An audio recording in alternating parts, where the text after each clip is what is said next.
எல்லாருக்கும் வணக்கம். சென்னையிலேருந்து பேசுகிறேன். திருவண்ணாமலை கார்த்திகை தீபம் வருஷம் வருஷம் ஏற்றப்படும்.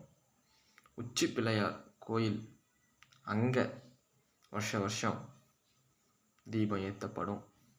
ஆனால் திருப்பரங்குன்றத்தில் இது வரைக்கும் அங்கே ஏற்றுனது கிடையாது. அது மட்டும் இல்லாமல் அவங்க என்ன சொல்கிறாங்க அப்படின்னா, அது நிலம் அளக்கக்கூடிய அளந்து அந்த இடத்துல ஒரு நிலவட்டக்கல் அந்த இடத்துல இது பண்ணியிருக்காங்க. இந்த இடத்துல இருந்து ஒரு பகுதி பிரிப்பாங்கன்னா, ஒரு அளவு எடுப்பாங்கன்னா, அந்த இடத்துல அந்த குன்றத்தில் இருந்து தொடங்குது அப்படின்னு நிறுத்தப்பட்டிருக்கிறது அதோடைய கல்.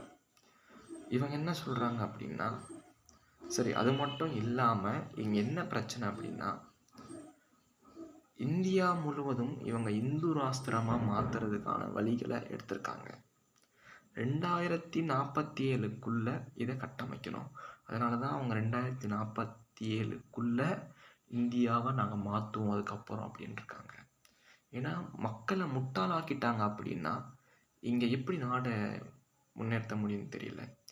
இன்றைக்கி தமிழ்நாட்டில் இப்போ நான் வேலை செய்கிறேன், அந்த இடத்துல கூட ஒரு பீகார்காரங்க வந்து கேட்குறேன் வேலை இல்லை அப்படின்றாங்க. அப்போ இங்கே என்னென்ன பிரச்சனைனா, இன்றைக்கி வேலை வாய்ப்பு இல்லை, பஞ்சம், பட்னி, பசி இதை பற்றி யாரும் இங்கே பேசலை. இங்கே இவங்க புது புது திட்டங்களை மக்களுடைய டைவர்ட் பண்ணி அரசியல் பண்ணுறதா இவங்களுடைய நோக்கம்.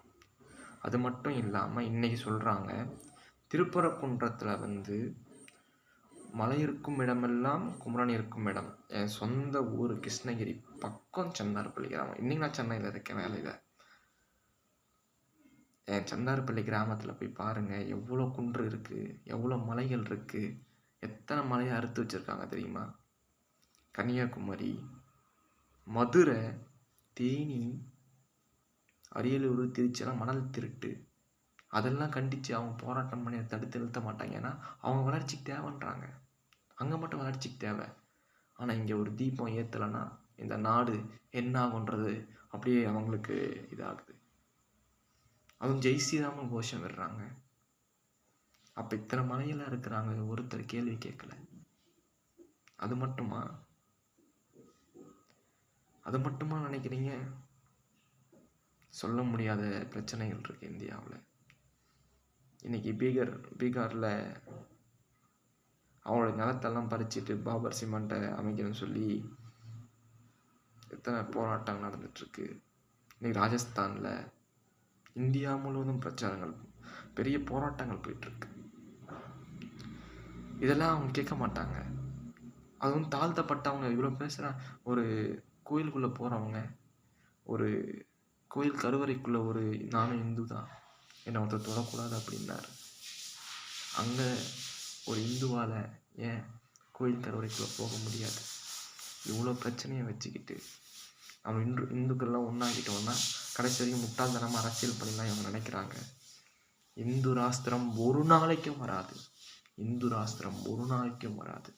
ஏன்னா இது இந்தியா. இந்து, முஸ்லீம், கிறிஸ்டின்னு வாழக்கூடிய நாடு. அதே மாதிரி நான் சீக்கிரம் 2029 எலெக்ஷனை நிற்க போகிறேன், களத்தில் காண போகிறேன். அதுக்கு முன்னாடி எலெக்ஷனுக்கு முன்னாடி 2026 எலெக்ஷனுக்கு முன்னாடியே நம்மளுடைய கொள்கையை நம்ம அறிவிக்க போகிறோம். அதுக்கான நேரம் தொடங்கிடுச்சு. இன்றைக்கிருந்து அதுக்கான நேரம் நம்ம குறிச்சிருக்கோம்.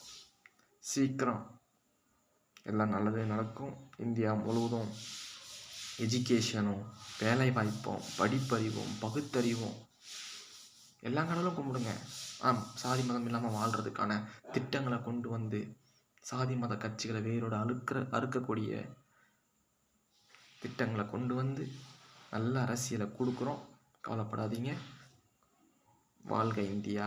மீட்டெடுப்போம் பொருளாதாரத்தை, காப்போம் வளங்களை, வாழ வைப்போம் அனைத்து உயிர்களையும், அனைத்து மக்களையும். சாதி மதம் இல்லாமல் நான் வரேன். நன்றி.